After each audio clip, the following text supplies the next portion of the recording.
Rapat penetapan perolehan kursi partai politik peserta pemilihan umum legislatif dan calon anggota DPRD Kabupaten Garut, Jawa Barat diwarnai aksi walkout sejumlah pihak. Mereka menilai proses dan hasil pemilihan umum legislatif 9 April lalu cacat hukum karena telah terjadi banyak kecurangan.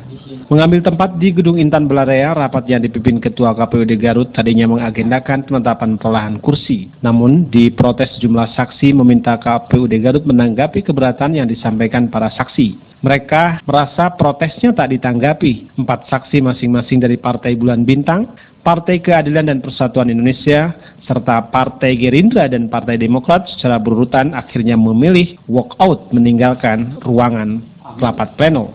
Pokok apa yang ditolak sampai walkout, Kang?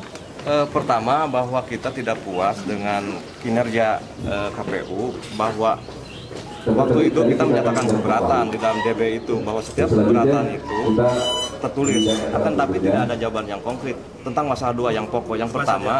Yang pertama itu tentang mekanisme tata cara rekapitulasi pada tanggal 21 yang tadi ditanyakan oleh Panwas. Sampai sekarang itu tidak jelas apakah hal rekapitulasi itu sah atau tidak.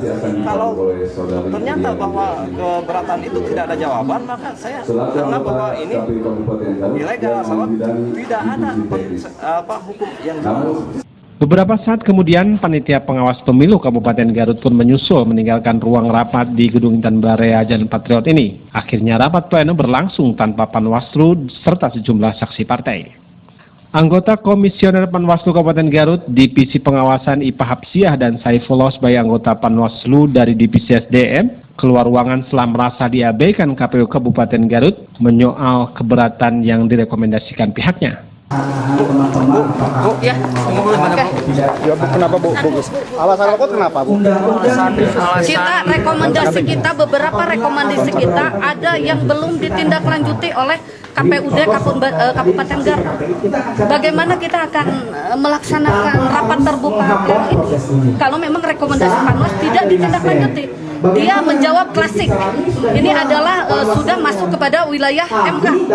Gitu kan, seperti itu. Itu kan artinya kita sudah jauh-jauh hari pada rekomendasi. Ini bisa disebut dengan kelalaian kinerja KPUD Kabupaten Garut. Terima kasih. Meski Panwaslu Kabupaten Garut tidak menghadirinya, rapat pleno ini tetap berlanjut. Dari 50 kursi DPRD yang diperebutkan, Partai Golkar memperoleh kursi terbanyak yaitu 8 kursi. Disusul Partai Demokrasi Indonesia Perjuangan dan Partai Persatuan Pembangunan dengan 6 kursi, serta Partai Kebangkitan Bangsa, Partai Demokrat, Partai Amanat Nasional, dan Partai Hati Nurani Rakyat masing-masing memperoleh 5 kursi. Sementara itu Partai Keadilan Sejahtera, PKS, dan Partai Gerindra memperoleh 4 kursi. Untuk Partai Nasional Demokrat atau Nasdem memperoleh 2 kursi. Sementara 2 partai lainnya masing-masing Partai Bulan Bintang dan Partai Keadilan dan Persatuan Indonesia PKPI tidak memperoleh satupun kursi untuk Kabupaten Garut. Menanggapi walkoutnya sejumlah saksi partai dan anggota panitia pengawas pemilu, Ketua KPUD Garut Ade Sudrajat mengatakan meski tanpa saksi dan komisioner Panwaslu, rapat pleno penetapan ini tetap sah dan bisa terus dilanjutkan. Tapi sejumlah partai politik termasuk Panwas ini gimana Pak keabsahan penetapannya Pak? Kita akan koordinasinya, kita lagi kan koordinasi lagi, kita masih koordinasi kita dengan Panwas untuk menghadirkan lagi mereka.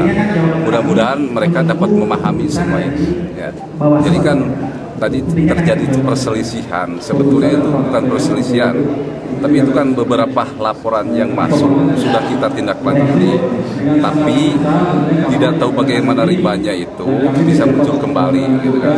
Nah selanjutnya kita lagi berkoordinasi dengan pihak Panwas karena ini mereka harus bertanggung jawab juga gitu. Demikian Kusrol Gapura TV melaporkan.